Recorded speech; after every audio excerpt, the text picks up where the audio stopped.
first import would have been my automatic S13 CA turbo. Then my drift car, which would have to be my R32. That was my street car, which turned into a drift car, which then went to DA and got thrashed and bashed and crashed it into stuff, and that's what happens when you drift. I'm 33 now. I was old enough to actually see Bathurst and see them win at Bathurst, so I think in anyone that loves their Nissans, they would have grown huge love for it straight away. We could talk for hours about the cars that Clint has built and driven, but we visited Western Australia to check out his R32, already famous in the Perth car scene. Clint's GTR has everything done right. Offset, stance, and nothing that ruins the lines and toughness of the R32. It also borrows from its younger GTR siblings. The paint is R35 Brilliant Red, and the Brembo brakes are from an R34. Around them are 19 by 9.5-inch Nismo LM GT4 wheels. They sit just right thanks to the Cusco 0R coilovers and a host of adjustable arms. The handling improvement is pretty good too.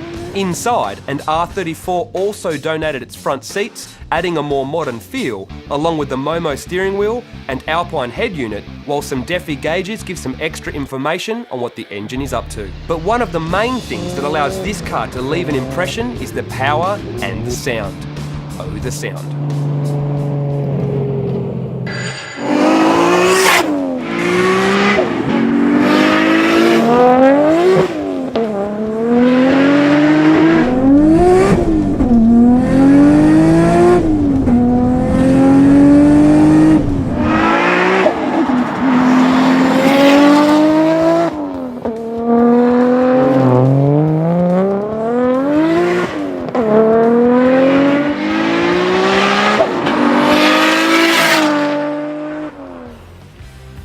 My first import, she had a 3-inch khaki motor exhaust. It had one muffler at the back. It was so loud, but I didn't care. It's my little signature, along with my Southern Cross.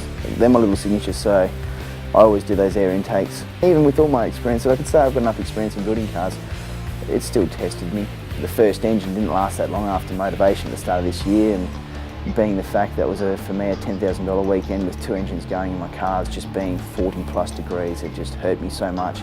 And the car went home, parked in the shed and just left it there, and if it wasn't for my fiance actually saying, no, you're keeping this car, I would have easily sold it for 10 grand, gotten rid of it. I have spent heaps of time, obviously, because I do it all myself. The only thing I don't do is I don't paint and I don't tune.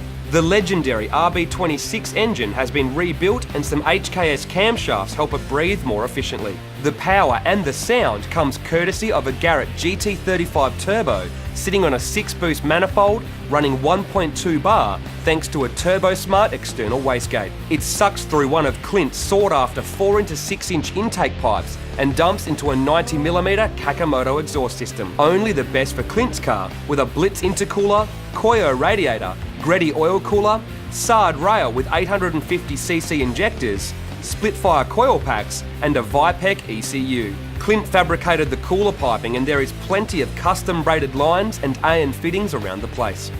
All up, it's good for 500 horsepower at the hubs all day, every day. It's transferred through an ORC twin-plate clutch with a Nismo rear diff centre. The best thing about the GTR is that you can decide whether to use the power for acceleration or burning tyres.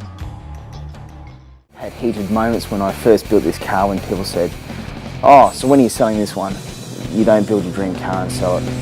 I realised after I sold the first one when I had to because of interest rates going up and I couldn't afford to keep it. It was a car that I owned outright. When I built this, it's like, well, I can afford to keep this.